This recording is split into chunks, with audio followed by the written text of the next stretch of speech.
Welcome back to Ultiworld's first ever 24-hour charity stream-a-thon. I'm Edward Stevens. This is nearing the end of our campaign to benefit the Stonewall Community Foundation, a charity by and for the LGBTQ plus community.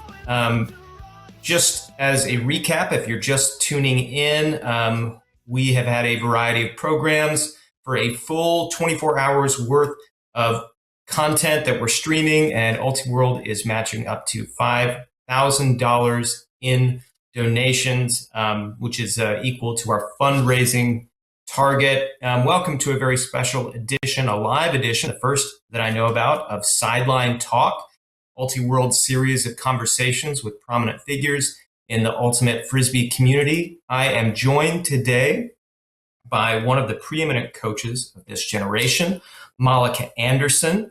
Molica has been the coach of San Francisco Revolver since 2019, when she took over after the 10 years of Mike Payne and Martin Cochran.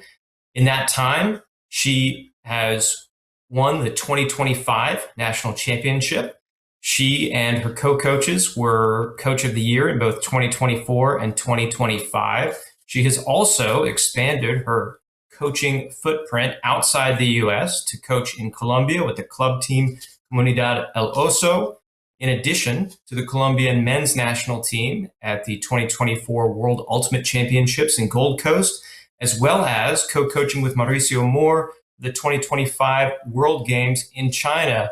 Welcome, Molica Anderson. And before we get started on the interview proper, I understand you have brought a couple of giveaway items for people who donate to the Streamathon this hour. What are they? Yeah, thanks, Edward. Thank you for the lovely introduction. And I'm really excited to be here. I know in solidarity, you've been up all 24 hours, so congrats on that. Okay, so for somebody who donates this hour, I'm not sure if maybe we'll do it randomly, I have shorts from the first year I started coaching Comunidad El Oso in Bogota. So here we go. Lovely shorts. They're sublime and they're probably a medium. Not quite sure what size they are, but fit everyone. And for another lucky donor, we have a Revolver visor from this year with my little coach on it. So please donate. QR code. Would be really excited for anyone watching here to donate and support a good cause. Okay, those are really awesome items. If you want to feel like a champion, you need to look like a champion. And one of the ways to look like a champion is by wearing your Comunidad El Oso shorts and your official Coach 2025 Revolver visor. So donate during this hour to have a chance to win one of those items. Okay, Molica, you're on the hot seat now. I'm going to start with the question that we always begin this series with, which is, how did you get into playing Ultimate? And before you answer, I want to note for those who aren't familiar with your sports past that while you did play Ultimate, and while you currently coach Ultimate, you are an accomplished life-saving competition veteran and swimmer as well. How did you move from those things over into Ultimate Frisbee, and when did that happen in your life?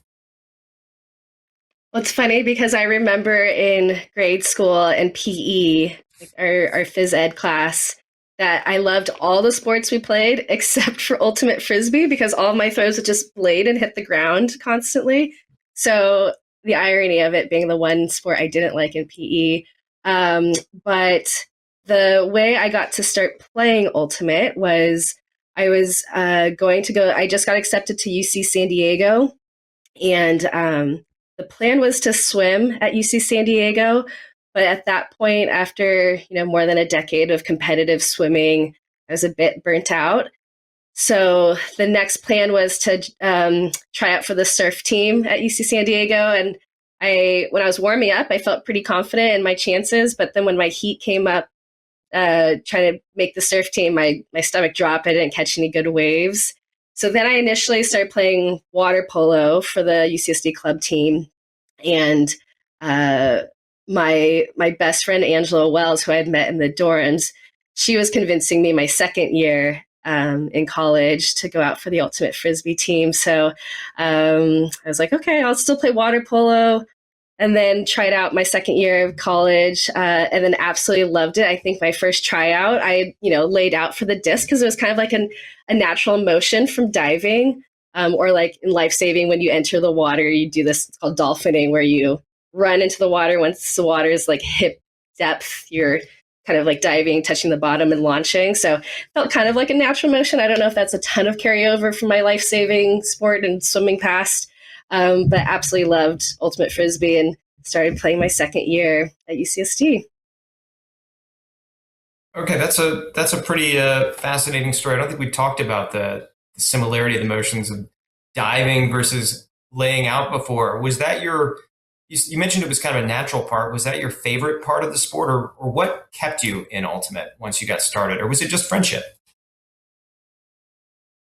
I would say the friendship is probably the biggest part, but I really liked playing handler defense. I felt like I could kind of understand what way that person was going to move. And I think I got enough Callahans in my college career where they called me Molihan for a bit, just because, if they like try to float it to the dump, I could come down with it. And then I was a handler my whole career. So absolutely love just like handling in zone offense, I guess would be my favorite. I think a lot of handlers love that feeling of seeing the opposing team come down and zone, and they start licking their chops. Okay, fast forwarding ahead. Uh, After college, you played a little bit with the mixed club team, American Barbecue. So you were in the competitive scene, but you were also, I believe, in chiropractic school. And American Barbecue, while they're an established team, long running team, are not quite at the elite tier. So can you describe how you got connected through chiropractic with elite ultimate play? I guess it started through the Major League Ultimates San Francisco Dogfish team. Yeah. Well, shout out American Barbecue. When I moved to the Bay to go to chiropractic school, that was the farthest I ever lived from the ocean, like a whole hour from the ocean. So I couldn't do my typical summer routine of training for the life saving type sport. So then I started playing club ultimate Frisbee, and with like American Barbecue was actually my stretch goal for what team I wanted to make, and that's been the only club team I've ever played for. So yeah, really excited about American Barbecue. But then after I graduated chiropractic school, one of my goals was to travel with a sports team. Like that was a goal. I'm trying to reach it, within 5 years of graduating. And I had worked with, I think Rocky Beach introduced me to, so one of the head owners of Dogfish and kind of like recommended me to help out. And so I got to work with the San Francisco MLU Dogfish and travel with the team. So I kind of hit my, professional goal of traveling with the sports team right after graduation. So that was really exciting. That's remarkable. I want to interrupt the interview briefly to shout out a $200 donation we just received. Thank you so much. We will continue with the shout out. You are now officially qualified for a potential giveaway of a visor or a pair of shorts. Okay, Molica, back to you. I want to get into, you mentioned this life-saving competition, and correct me if I'm wrong, but in life-saving competition, you're not actually saving anybody's life, right? How do these competitions work? Correct. There's a variety of individual events. You can kind of think of it somewhat like a track meet, but at the beach. So oftentimes the first event of the day is the long distance run on the sand. And then there's a long distance swim in the ocean. My favorite events were the paddle rescue relay. So you take out a 10'6", kind of like a thick surfboard, and you go, and there's a swimmer waiting out at like this buoy basically out in the ocean. So the first person, like when the race starts, the first person paddles out to that person hops on the board with you, and in tandem you paddle in and you can kind of catch waves to come in. So that was definitely one of my favorite events. Also, me and my rowing partner, Kelsey O'Donnell, we would row surf dories in the surf. So you can think about a big wooden flat bottom boat, two people, each person has two oars, and rowing out through the surf isn't too bad, but coming in through the surf is really tough because there's no keel and you have to navigate the waves. So usually I sat stern, which is the back of the boat. So my job when we're coming in is like making sure we kind of have like the right stroke count before a wave gets to us. And I have to know when to shuck my oars, like bring my oars in the boat, run to the back of the boat and either sit on the back to weigh the boat down so we don't topple over in the surf, or even hold onto the rope at the back of the boat and drag my body to act as kind of like a fin keel to make sure, again, we don't roll sideways parallel to the surf and flip. So that was one of my favorite events. And then it's called flags competition, where you can think of it as a like short sprints on the sand, where if there are 10 competitors, there are 9 little flags in the sand. So you have to start laying prone on your stomach facing away. When the race starts, you pop up, turn around as fast as you can, and sprint to try to get one of the flags. And each time there's one competitor eliminated. And it gets really exciting, especially if you choose the flag not right in front of you, because people are diving over each other to find the last remaining flag.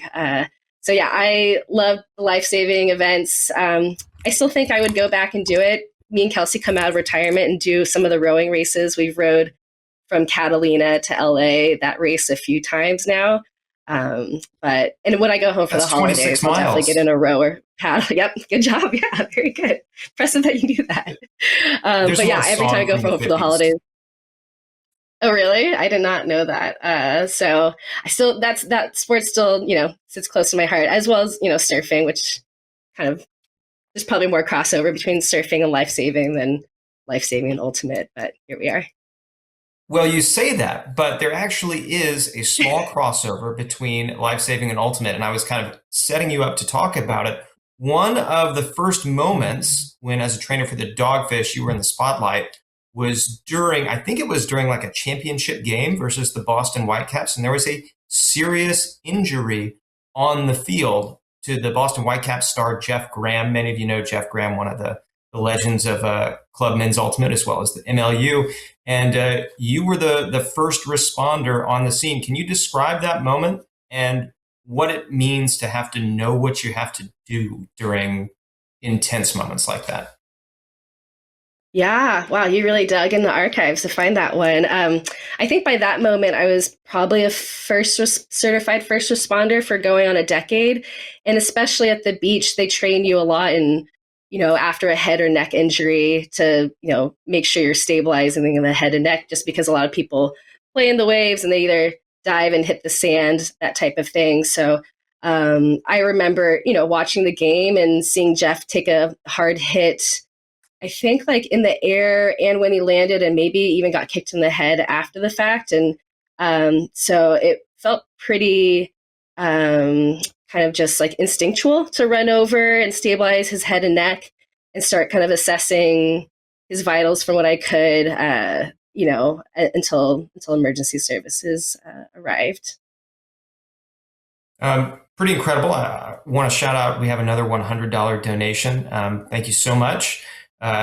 Keep those donations coming. We've just got another just over an hour left of our charity streamathon. Again, all the proceeds are going to the Stonewall Foundation, and we are matching at Ultiworld at least $5,000 for it. And again, anyone who donates during the interview with Molica is eligible for a giveaway of either the Revolver Coach Visor or the Comunidad El Oso shorts. All right, Molica, you worked with the Dogfish, and then San Francisco Revolver said, we'd like a trainer with us. Why don't you come along? And you were the trainer for the next 6 years for Revolver. These were the salad days of Revolver.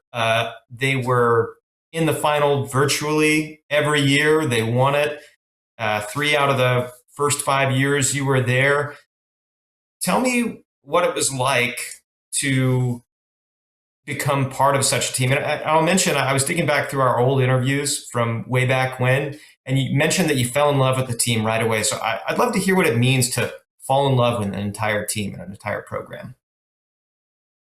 Yeah, there was a lot of crossover between Dogfish and Revolver that year, so it was a really natural transition.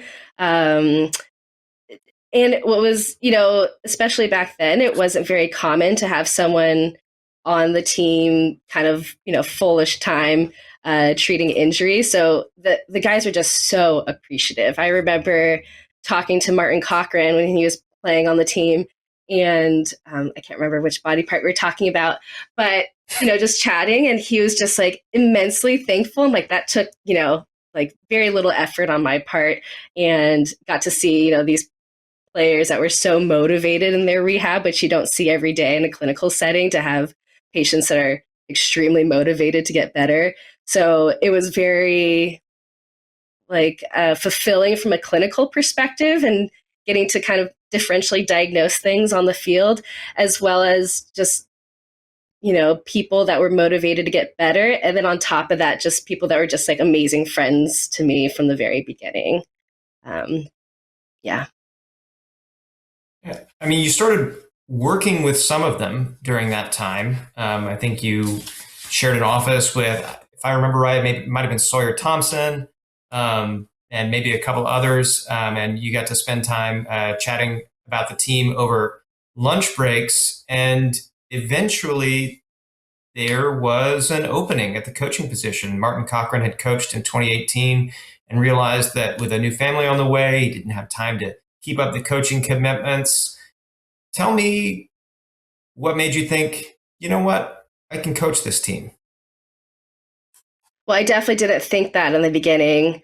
The captains for Revolver, going into the 2019 season, were Simon Higgins, Sawyer Thompson, Byron Liu, and Jordan Marcy.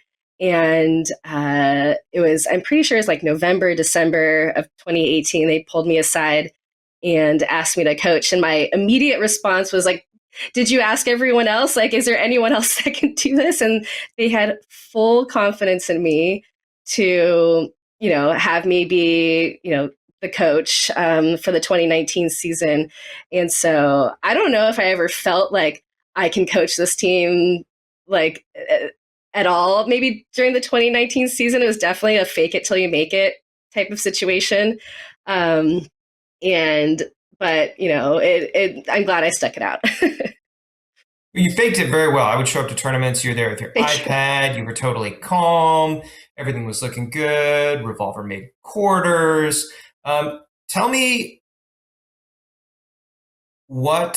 you mentioned your own impressions of yourself heading into that season. Tell me how it felt by the end of that season. What did you learn, A, about coaching, and B, about yourself during that first sort of 4 or 5 month stint with Revolver? Well, I remember right after we lost quarters, I remember just like falling to the arms of my best friend Angela, who was right there on the sideline, and like bawling. And I was just kind of like, it wasn't necessarily a sad thing because we lost. It was just kind of like, oh my God, it was, this whole season ended. It was my first season. So, but what I learned was I definitely would want another coach. I didn't want to coach solo again. That was probably one of the biggest takeaways.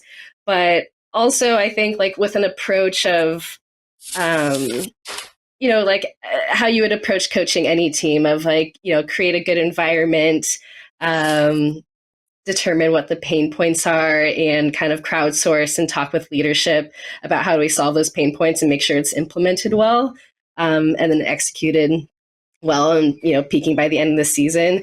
I think it was just like a very structured way to approach the season, which I think was good. And I think it was nice to have the carryovers of, like as a first responder, that lifeguard background, you're trained to stay calm and collected in emergent situations.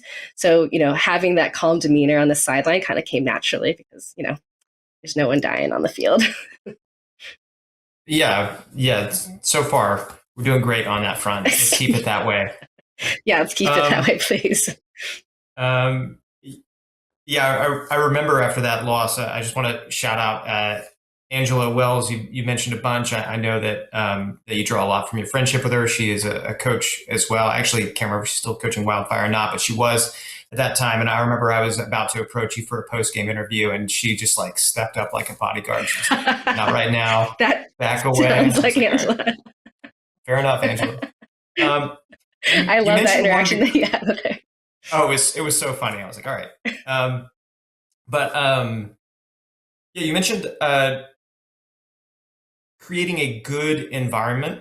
And I wonder for those who are interested in coaching or who have been a part of multiple teams and are still searching for that good environment, in your opinion, what are some of the features of a good environment for a competitive team? Yeah, I think it's good to have, leadership come with like a confident, calm demeanor, like really positive, like lots of positive reinforcement.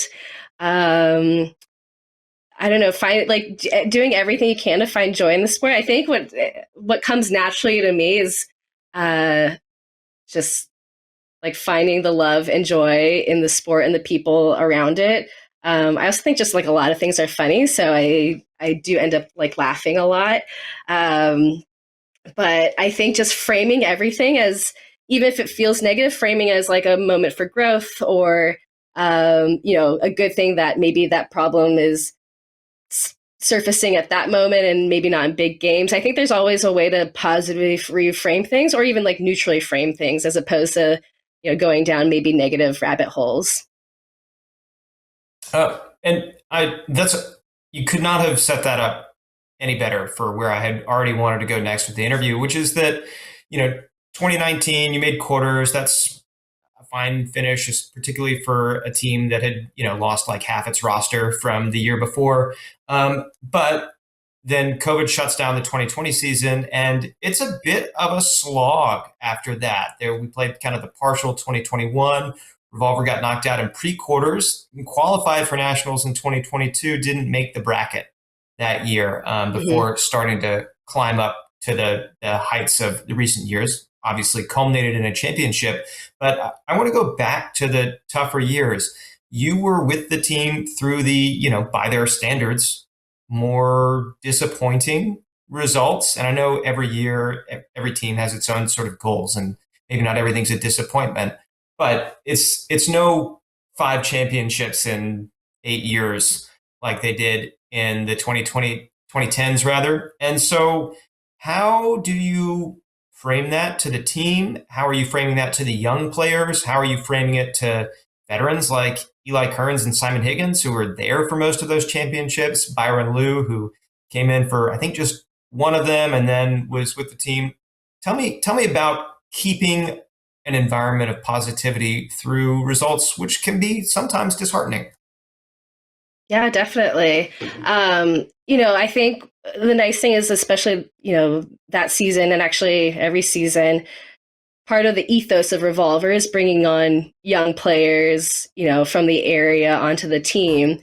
So you can imagine for those young players, it's a lot of them, it's the first time at nationals period. So they don't have this, I don't know, this like almost like this expectation of, winning nationals or the past history.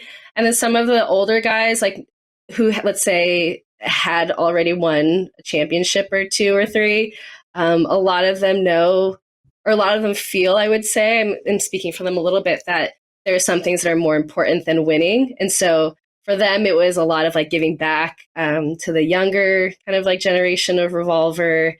Like that year we had like great vibes on the team, so leaning on that, and kind of like resetting our goal of like, okay, let's make the pro fight, and like let's set it up well for the next year's Revolver.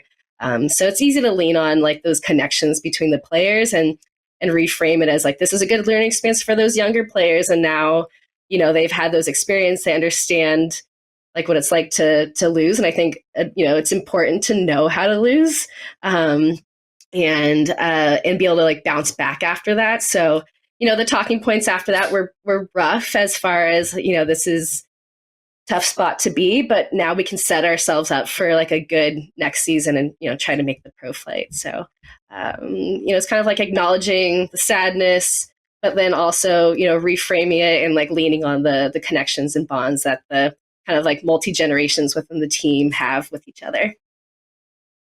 You mentioned multi-generations. One of the things that has been remarkable of this current iteration of Revolver is how many of the players have joined up and really started playing Elite Club in the last 1 or 2 or 3 years. Yeah, you have the veterans like Jacob Smith, like Byron Liu, like Justin Lim. You've got players who've been around Elite Club Ultimate together, but you also have so many more who have essentially broken into this world since, let's say, 2023. What is it like to introduce players both to Revolver as a program and to what it takes to compete at the very highest levels of a sport? Yeah, I don't think like I'm the sole person introducing these players, but I, kind of every time after tryouts where, we're giving out, roster decisions, practice player decisions, and like welcoming people onto the team, I'm reminded about how excited people are to just be a part of Revolver, whether that's a roster spot or practice player. And I get like lots of joy from kind of like the official welcome into the family. And I think it's nice because, because we've had these like multi generations, it's not like, okay, we're starting from scratch every year of like, this is the environment we're trying to create. This is the level of competition we're trying to have at every practice and every tournament. It's kind of like embedded in the threads of, the foundation of the team. And we have so many players that just exemplify these amazing characteristics that kind of bleed into the younger generation and set this amazing standard expectation as far as like welcoming the younger generation. But I will say the youngins are so joyful and sweet and just like loving that it happens like the reverse way too. Like you see these like, I don't know. I just remember when we had that big influx of Cal Poly slow guys, and they're just so silly. It's like hard to, like they do silly things. You're like, oh gosh, I have to laugh, even though I shouldn't right now. So that influence works the other way as well. Switching gears, how much time do you spend thinking about Ultimate Frisbee? The limit does not exist, Edward. Does it change in season and out of season? Tell me about your level of just absorption in the whole process. Yeah. I will say this year I thought a lot more about it than usual. I left my former full-time role and the plan was to start my own company. But, when you have a boss of yourself and there's a lot of ultimate around and ultimate preparation and things to be done, that definitely took up a lot of time this summer. I will say I've been able to kind of take a break right after nationals.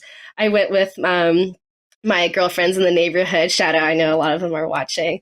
We went to Baja to do a surfing camping trip. So I would say I think on that trip I thought pretty minimally of Ultimate. It was like more focused on surfing and the donkeys that would come up to us after we'd surf and getting sea urchin spines out of feet. So no, I think I have a good balance of like, not, I've been with Revolver over a decade now. And so, it's easy to get burnt out, I think, when you're working a lot or, thinking a lot about Ultimate Frisbee. So I think I found a decent balance of like when to throw myself into it and when to like kind of step away and take a little bit of a break. And I love being a fan, like even, during college season, WL season, UFA season, I love being able to have no responsibilities and watch and just, enjoy. No doubt. And just a brief pause again to remind everyone we've got just about a half hour left on the air with Molica. Anyone who donates to our streamathon, which again supports the Stonewall Foundation and Ultiworld is matching donations up to $5,000. And we just got a $50 donation and a $25 donation. Thank you so much. We've now raised like $375 this hour. All four people who've donated are now in the pot to potentially get the Revolver coaching visor and the Comunidad El Oso shorts. Again, please keep up the donations. It's going to a great cause, supporting LGBTQ plus people who I don't need to remind anybody are at risk under the policies of this administration in this country. All right, back to Molica. Back on the subject of Revolver.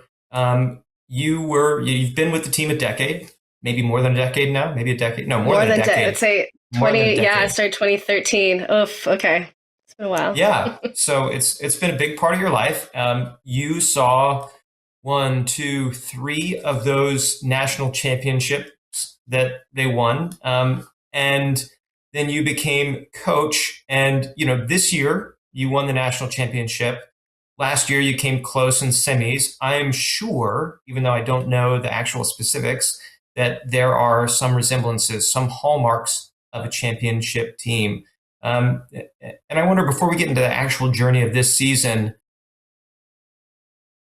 what tipped you off that Revolver were ready to actually push to the top of the division again? And what similarities were there that have carried over from the old IHD years, from their previous national championships last decade?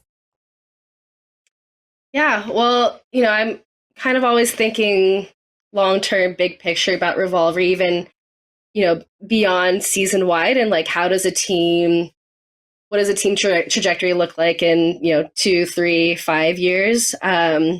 So, after COVID and like losing some players, making sure that we had our, talented veterans on the roster, and then, it's somewhat of an influx of young players every year that were talented, showed a lot of potential, and like willing to be part of the team for a while.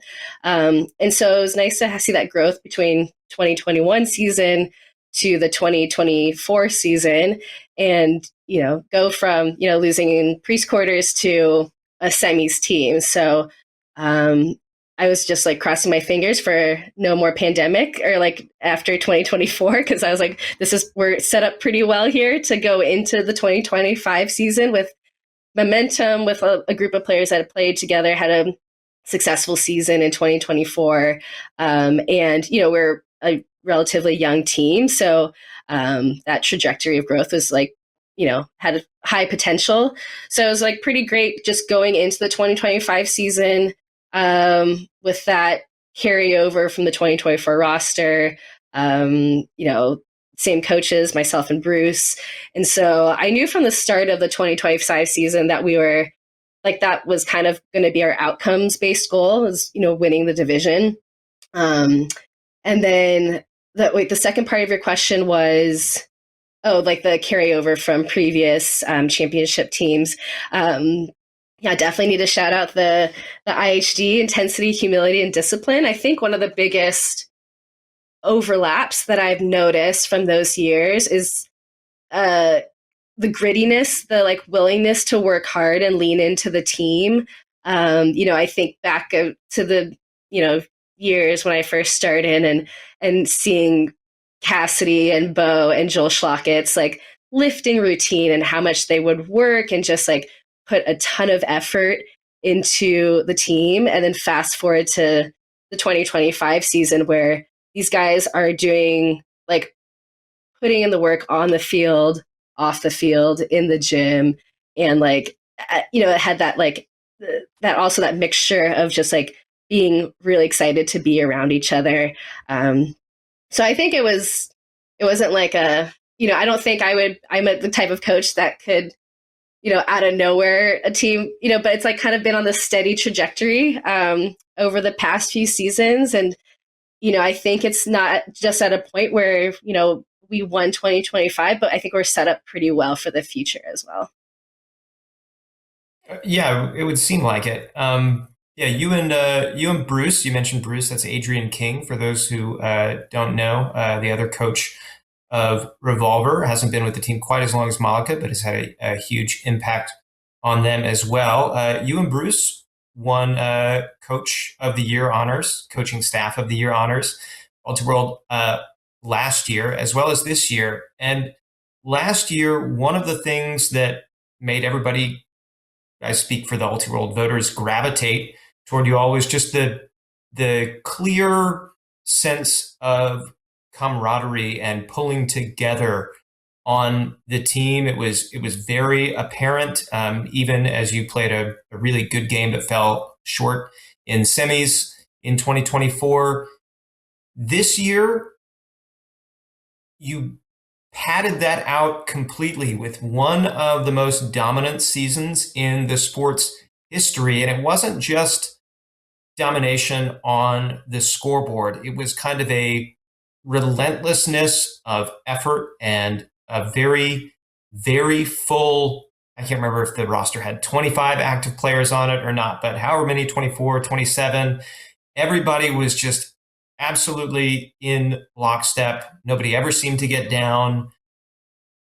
You lose only one game all year in what is not that meaningful, a crossover game during the US Open, and otherwise completely run the table. From an inside point of view, what does it take to establish that level of collaboration among such a large group of people? And what role do you as a coach play in that?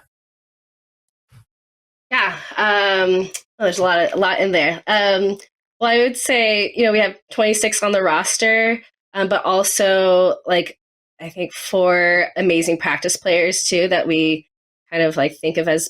I mean, they are part of the Revolver family and community, and everyone obviously plays a big role or like plays a role in the field, but also everyone plays a big role off the field in that everyone has some kind of like logistics responsibility job for the team. So everyone's there to keep the engine running. Like it's definitely the whole team and not just a me and Bruce thing, kind of like, pushing the team to be bought in. But it's kind of like, like catching wildfire. You see a group of players that are working really hard. We're doing really well to contribute to the team for their off-field role and having fun while doing it. It's very infectious, and that's pretty. Like I don't think Bruce and I have to do that much for the whole team to feel bought in. The leadership, like the captains this year, did an amazing job. Michael Ing, Mac Hecht, and Nick Tolfa, as well as just like keeping that, the connections on the team. Each one of the five of us on the leadership have like our player contacts. So like players, assigned to each one of us to make sure that we're checking in before tournaments, seeing how everyone's doing, seeing how they're feeling going into tournaments, to make sure that, no one kind of falls through the cracks. I feel like there's another part of, I think like one of the hardest parts with a team is getting people to play. Like everyone has their individual goals, aspirations for how they want to be as a player, and being able to have this like team-wide approach as far as like not trying to just be the best ultimate player, but trying to, playing for the team. Like being able to achieve that throughout the season, I think is really important, to, become a championship team. So, even if you're a player that's not on the field, you're just as invested, just as a part of the team. It was pretty great to be able to play all 26 players on the roster in the final. Pretty proud of that. But also, I think leadership this year did a great job of having, we kind of went out there and we were able to win with our plan A, but we had very solid plans B, C, and D probably that we repped at practice. So, going into nationals, I remember the last practice weekend, I was like, I feel really ready. Like, I think the best playing we did this year, I do think it was at practice. So I think that helped really prepare us for nationals. Well, there's team prep like the kind you talk about throughout the course of the season at practice, creating planning, creating nurturing environments and systems. And then there's game prep as well, potentially for individual teams. And I wonder how you approach game prep when you have time and know your specific opponent. And if you have any specific thoughts on either the semi that you played against Rhino Slam this year or the final that you played against Machine, I'd love to hear how you as a coach or how you and the captains and Bruce approach planning more specifically than just knowing your team-wide preparations. Yeah, I know there's some of the Revolver guys listening, and they told me to not give away too much of the secret sauce. Just a little. But I will say, yeah, that we have an amazing defensive strategy team led by Bruce and Nick Tolfa. And, throughout the season, we have game plans ready for all the teams that we would potentially play at nationals. So it's not kind of like, a new thing done for nationals. It's just something that's slightly updated as we kind of get during tournament scouting. Some of those game plans are, updated a little bit more. I'm trying to think other things I can say without the Revolver guys getting mad. And I think there's like a big mental preparation, like we have the meetings the night before the next day to kind of get out the logistics. And what I really liked this year is like the hotel we stayed at had this like really nice pool. And we started each of the mornings after pool play, I'm doing team yoga poolside to get our like bodies feeling good, but also kind of like settle our minds and be able to, find that clarity, be able to like, settle our mind and go into our bracket play games with like, just like feeling very mentally calm and ready to play. Okay, I do want to scratch the surface of that. I appreciate that effort. I'm going to dig a little bit, and if you really can't divulge any secrets, I get it. But one of the things that was excellent from Revolver all year long was the downfield switching on defense. I found them to be well timed and well communicated. Let's say 98% of the time. Every now and then there would be a blown one and you'd give up an easy score. But for the most part, the defensive switching was a hallmark. I'm sure that it proved very useful against accomplished big ball lane teams like Chicago Machine and Portland Rhino Slam. And I wonder how do you tune that up during practice to distinguish a good rep from a rep that needs improvement? What are you looking at when you're trying to say, okay, this was the switch we wanted, even though it didn't work out, or this wasn't quite right, even though we got a turn out of it, for instance? Yeah, well, I do want to shout out Bruce, Coach Adrian King, because he brought this vision of this very like switch and very help defense back when he joined in 2023. And I will say that it wasn't received like super well. I think, change is difficult. And when you have a lot of just like very talented and shaped players, there is a temptation to be like, let me just shut down my player. If we all shut down our player, we'll be fine. And so I have to just give huge props to Bruce over the years of, getting this to be like one of the hallmarks of Revolver is like that defense. I don't think the Revolver guys will get mad if I say this. We do film practices, and the defensive channel in our Slack, there's high engagement, I would say, about pulling up clips and talking about it and kind of like mini debating about it.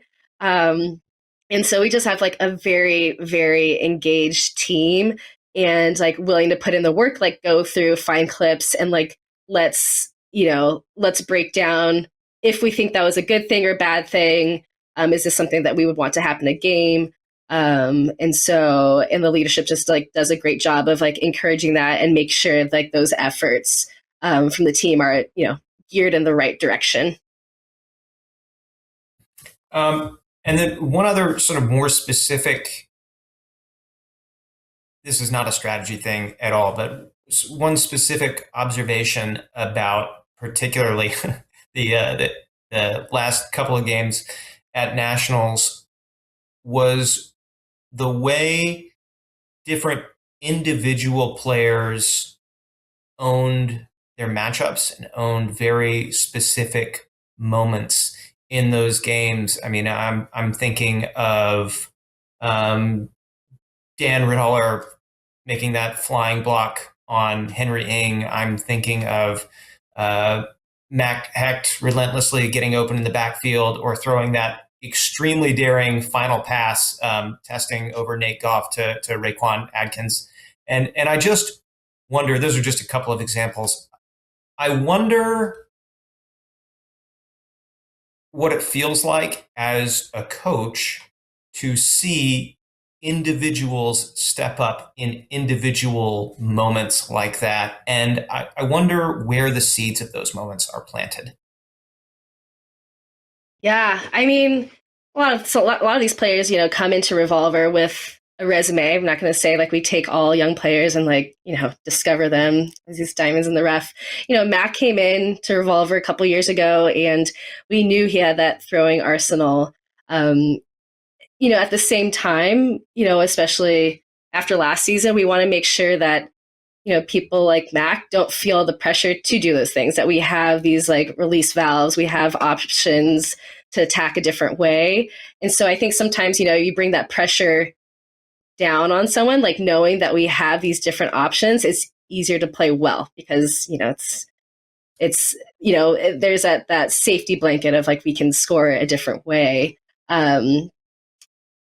It's, with like Dan Ritholler, like that block he does all the time. Like he does it in every game. He does it at practice. I was kind of surprised he didn't was on the podium for D Pody this year, or very surprised because like he's that player at practice that gets those blocks pretty consistently to the point where I'll see like it's always like a dad walking at the park and will come up and talk to Dan is just like so impressed, like just a random stranger.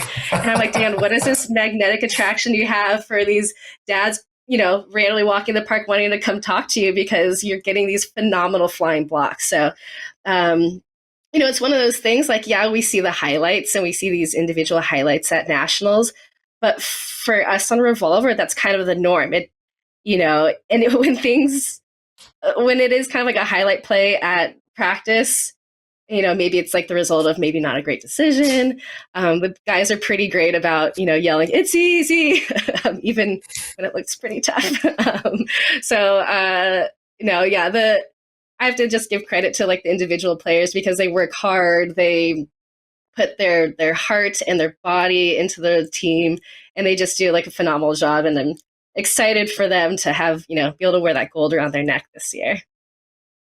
What I'm hearing mostly is that we need more Bay Area dads in the voting panel for our end of year awards. They would definitely vote Dan in for D-Bodie. They're just like constantly impressed. Shout out to the donations we've received since our last check-in. At least four. We've got a $100 donation, a $50 donation, a $25 donation, and the humblest of donations, a $5 donation. Thank you so much, all of you. You are all eligible to win the San Francisco Revolver Coaching Visor, as well as the Comunidad El Oso shorts. One last thought on Revolver before we move on to your other coaching engagements. Molica, you've been with the team as a coach since 2019. That is a long tenure for a coach to be, I guess, 6 active seasons, at 7 years if you're counting the pandemic. Tell me, after all that time, what it felt like when you scored that final goal to win the 2025 national championship.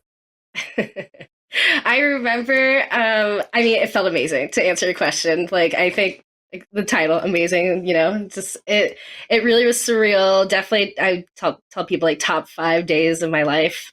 And I never felt calm about it. Like I think the crowd at one point, I love them. Shout out to all the Revolver family and friends that were there because I think I can't remember the score. It was like 13-9 or 13-8 during the final. but they started chanting my name, and I was mortified. I was like, "You guys don't. We're not. It's not over." We had played machine in pool play, and they had they had a really good second half. So I was not comfortable, and I until we scored that final one. But it was surreal. I just remember running up the sideline, giving Raekwon a big hug, and it felt really special, to hug the other leadership people, and all the guys that were also there for 2017. It just felt wow, we've seen that this whole revolution, how appropriate for a revolver. And we took a picture of all of us together. I think that from 2017 crews, Simon, Eli, Justin Lim, Byron. I don't think Jacob was on 2017. Yeah, I think the five of us, took a picture, and it's so special. It's to see the kind of cycle that that Revolver went through, to go from losing half the team through COVID, and kind of climb our way back to the top. Yeah, it was phenomenal. It was, definitely one of those bucket list, goals as a coach. And I feel very humbled and lucky to have been able to win, a USAU national championship in my, during while coaching Revolver. Yeah, congratulations once again. What an amazing year. What an amazing job from you and Bruce and the entire team. However, it is not your only coaching commitment. I want to say since 2023, but it might be earlier than that, you have been coaching Bogota Comunidad El Oso, which is a club team in Colombia. For those of you who don't know, I think it's one of the longer established teams as well. Correct me if I'm wrong on that. But how did you get involved in coaching Colombian Club Ultimate? And what does the season look like there? Yeah, Edward, honestly, I would have to give, I think, some credit to you here because, in 2019, when I started coaching Revolver, you had written that article, the From Trainer to Coach a Revolver. And I think that kind of put me on the map a little bit. And I got a random email from, his name is Julian Bocanegra, and based, part of the Comunidad El Oso family, and just asked if I would be interested in coaching. They're looking for an American coach interested in coaching their open team in Bogota. And first I was like, is this a scam? But probably, hopefully not. And then I was kind of asking, what kind of level of expectation commitment are you looking from me? And he had mentioned that he would take anything, if it was purely remote, if I could go down for tournaments, maybe some training weekends. So that seemed like an expectation I could meet. And so started working with them, I think because I remember we were messaging during the pandemic. So it must have been 2021 when I started there. And, in 2021, I think we lost in quarters to our big rival. So we got fifth. 22, we got to play in the stadium in Cali, but lost in the final.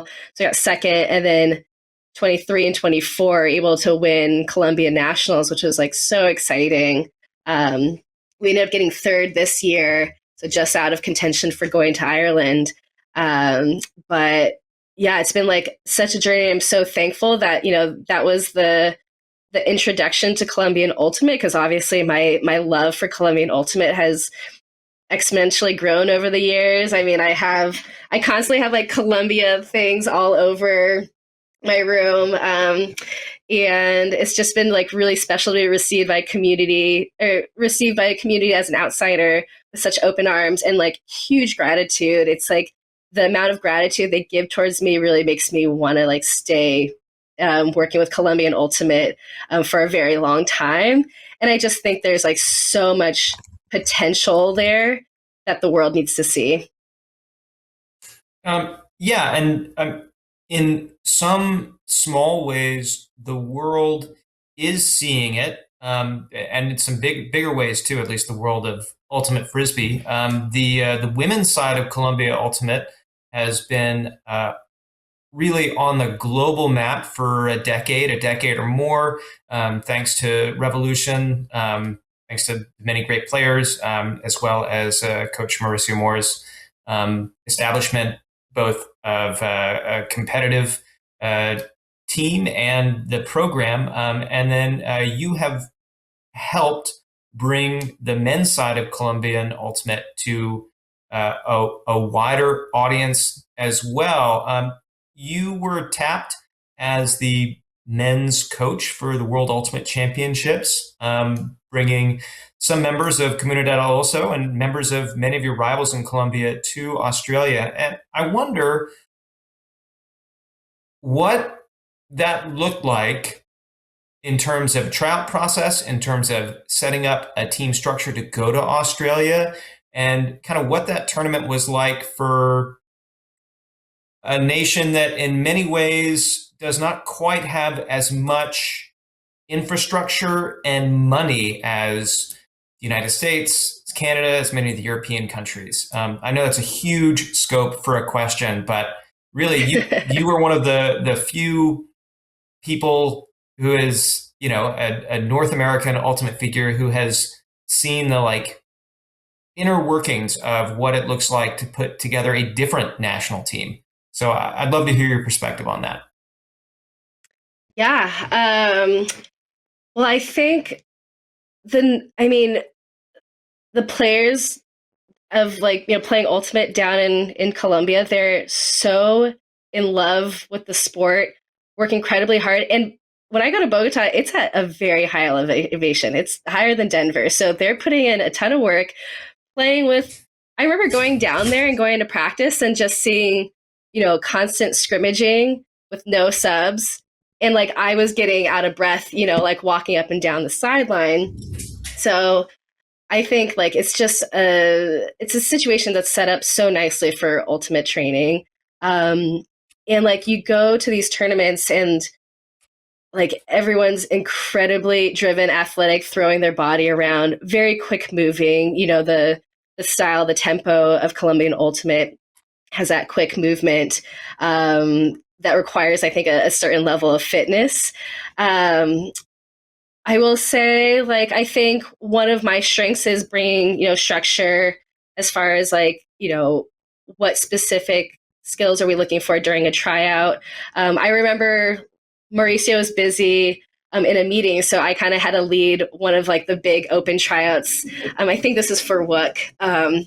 And so, I'm not a native Spanish speaker, but I remember kind of giving the opening speech, thanking everyone for being there and kind of telling the structure of the day.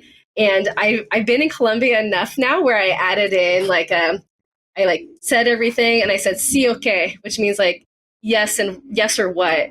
But it's a very Colombian kind of colloquial, thing saying, and they all erupted in laughter because they're I was wait, did I use it correctly? They're yeah, you absolutely used it correctly, but we just didn't expect you to sound more Colombian. And I'm okay, this is great. I've been here long enough where I'm picking up kind of the local slang. But so I think with the, bringing the structure as far as evaluating certain talents, understanding what groups play well together. I'm very motivated to just get all of Colombian Ultimate better, from the open side, from the women's side. And so it's easy to just be I don't know. It's easy when it's a population that's just so grateful for bringing new ideas, kind of just different ideas, fresh sense of structure, I guess. But yeah, hoping to cultivate and build, not just the open side, but the women's side and just Colombian Ultimate as a whole. I'm not sure if I answered all of your questions there, but feel free to direct me in any direction. It was just too big. So let me get more specific. After coaching in 2024, the open side at WOOC in Australia, you became part of the coaching staff for the World Games team, which is of course a mixed small roster format, just 7 open players, 7 women's players. You went to China to compete in the World Games against 7 other countries.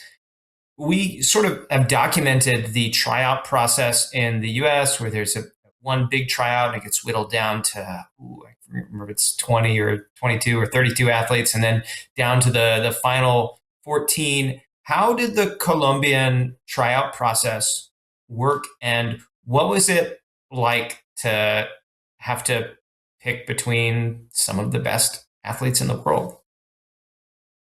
Yeah, it was like definitely a privilege to be able to be part of that system. I think it was we had similar timing to the U.S. where uh, there weren't any open tryouts. It was just whatever players that were part of the WOOC cycle or like had put their name in for the WOOC cycle were kind of like greenlit for like tryouts. And I think we whittled down to I want to say 20 for on each side by the end of the year last year, and I think in like January, February we got to 30 total. And so we had like enough people basically to train. We weren't able to go to London Invite, so we played at TEP. We tried to drum up like scrimmages against good local mixed teams. But yeah, it was, I mean, the whole experience was very special. Also, my first time coaching all of those women on the team. Shout out, I think I at least like, I think Copy Muppy watching right now. But it was so fun. I don't think I've experienced that much just like elation and joy on like our you know our commute to the games. It was just full of like music and dancing and like freestyle rapping and singing, and it was just so fun to be a part of. And just a wild experience to be in China for a couple weeks, but speaking mostly Spanish when I'm from California, and yeah, the players really made that whole trip really special. That tournament format is famous. It's essentially 5 games, 1 game per day, and every ultimate player on the planet is watching, or depending on the time zone, will be watching as soon as they get up. Meanwhile, you are playing against, because it's small rosters. There's not a break in the intensity from any of the teams. Every single player is absolutely among the best in the world. And I want to know what that tournament, and you're so far from home as well, and the players are so far from home. So I want to know what that tournament experience is like compared to a USAU Club Nationals, and even compared to the WOOC in Australia, which was a much larger tournament with much larger rosters, etc. Yeah, from a coaching perspective, I feel like it's easier because you just have one game to focus on.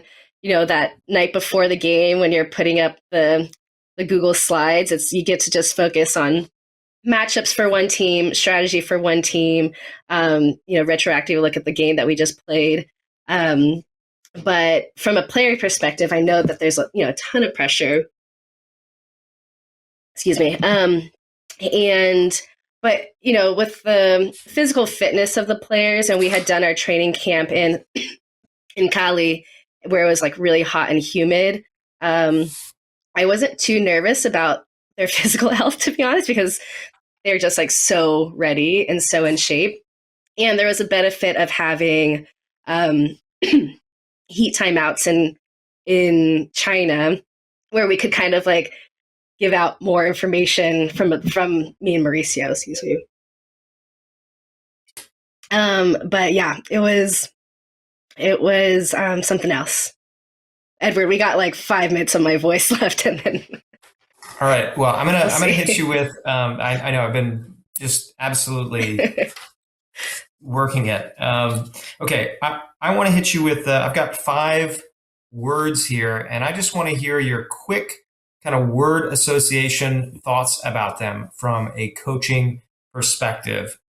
First, collaboration. Wait, sorry. I thought you were going to say players' names. What am I doing here? Oh wow, no, I'm talking kind of about. yeah, player called collaboration. No, I've got just some idea words here, and I want to hear what your thoughts are with regard to how they apply to coaching or how you apply them to coaching. Just a quick word Coaching in association general, thing. not just. not just Coaching in Columbia. general, Okay, not necessarily collaboration. specifically. Yeah, collaboration. I was ready for like a word association, like you're going to give me a player, and I was just going to say a word that came to my mind. Collaboration. Okay, I would say it's very important. First of all, it like not only the buy-in from everyone that's collaborating, but like you're getting the best ideas. Like I don't think I'm like near, like I don't even think I'm A B tier for knowing the best tactics, offensive or defensively. But you have a great team that can kind of crowdsource and give a lot of good ideas. And I think it's important for leadership to be able to distill those ideas and prioritize which ones, it need to be like executed on. But yes, in general, I would say that collaboration is very important. How do I do for the first one? Next one. I don't know if I'm getting You this game. No, you crushed it. You figured out the game. Mm, Uh, thank you. I had full faith in you. Next one is data.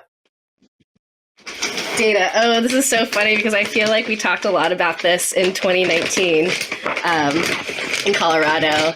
I mean, I use Ulti Analytics to track playing time and throwaways, blocks, assists, and goals. And while I definitely look at the data, I don't think I necessarily need to make all decisions based on data. I think it's like good to have data informed decisions, but sometimes the data doesn't paint the fullest picture. But always nice to collect it and be able to look at it kind of after the fact. Relationships. Relationships. I mean, one of those things I do at the beginning of the season, especially with the new players, this is like specifically maybe for Revolver, is just like I feel like one of those like old relatives at the holiday party where they're like, you need to appreciate this more. But I go up my soapbox like these are the people that you're gonna have in your your wedding party. These are the people that are gonna come, like spend like time in your life after your Frisbee season. So I think it's like one of the hallmark things of like being on a team in team sports. And it's been really special to I've been to Russell Wynn's wedding and seen him, with like two kids, and I still go play with them. And we just had when we had alumni weekend, like Nick Schlag brought his twins, George Stubbs brought his son, and so it's really like the relationships that drive and like make it easy to come to practice and put in the work because you're just gonna be able to lean on those friendships and relationships that you've created. That's a beautiful answer. Malika, I'm going to ask you one final short question before we get off. Before we do, this is just one last reminder, and thank you to the audience for listening along, for donating. Anybody who donates in the next minute or two will be eligible to receive a giveaway of a Revolver visor or a pair of Comunidad El Oso shorts. They both come from the storied career of Molica Anderson. Okay, so Malika, final question. This has been a bit of a look back of an interview, but what's next for Molica Anderson? Ooh, well, immediately next is today. Our leadership group is having our end of season retreat retro meeting. Tomorrow we have a Revolver banquet, but I'm excited to get ready for next season, going to Ireland and World Championships. I'm so excited. World Championships for a club are outside the US, and the Frisbee off season is kind of like the coach's like on season as far as physical health. So I have my own garage gym, so I've been working out every day, surfing a ton. But yeah, I think coaching wise, if Revolver has me back next year, I will be coaching Revolver, and yeah, excited to continue. Again, if Colombian Ultimate continues to have me back, like building that program as well. It was really fun. I was just at CFC with the Ulti TV all-star team and got to make some more connections in European Ultimate. So I think maybe one of the other next things, going over to Europe a little bit more. I had like a phenomenal time during Beach Worlds and after Beach Worlds. So yeah, maybe spending a little bit more time there. But yeah, excited for World Championships next year is probably like the next big thing, I would say. And yeah, excited for the 2026 roster when that gets formed. Yeah, that is phenomenal. Can't wait. Looking forward to it as well. I'm particularly also looking forward to the World Ultimate Club Championships in WCC, Limerick yep. in Western Ireland. Yep. And Molica, thank you for lending us the last bits of your voice this morning for the last more than an hour. Thank you for providing a couple of giveaway items for donations. Again, our donations to the Streamathon benefit the Stonewall Foundation. Congratulations on an incredible career, particularly this season with Revolver National Championship. You and Adrian King winning Coach of the Year award. It's been wonderful to speak with you today. Thanks for joining us. So special having this with you too, Edward. And shout out the producers. I can't believe they put on a 24-hour stream. So that's very impressive. Please donate, everyone. Yeah, very, very appreciative to be here. We've had a ton of donations come in the last couple minutes. Thank you so much, everybody. I am getting ready to read the names of the giveaway winner. As soon as All right, so for the first one, we are going to be giving away a pair of Comunidad El Oso shorts. We think they are potentially size medium. This is the Colombian club team based out of Bogota. And I don't have a drum roll effect. I don't know if producer Aiden Shapiro-Layton's soundboard does either, but I'm hearing one in my head. The shorts are going to Brandon. Thank you, Brandon, for your donation.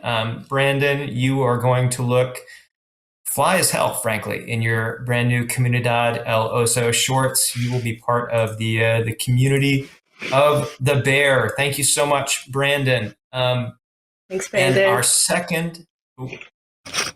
our second item is a Coach worn 2025 white Coach branded Molica Anderson revolver visor. And as soon as I get the name from my producer, Aiden Shapiro-Layton, I'll say who gets the visor, and it's going to Jay and Sampoa Anderson. I believe it's two people. Thank you for your donation. You get to share the visor, fortunately, because there's Thanks, no Mom and Dad. Those are my parents. Okay, those are Molica's parents. I have just learned. That is phenomenal. Mom, hi, Dad. Thanks for watching. I'll bring it home for Christmas. I'll just wrap it up for Christmas. Surprise. That's sweet. Fabulous. That was, I was not expecting that. Again, thank you, Molica. Thank you, Jay and Sampoa, for bringing Molica into this world and eventually getting to the Streamathon. We've reached the end of this Sideline Talk. Right? Oh yeah, it's fate. It's kismet. And with that, we're going to close out the Streamathon. I'm tossing it live over Charlie Eisenhood and Keith Rayner to take us out of the Streamathon.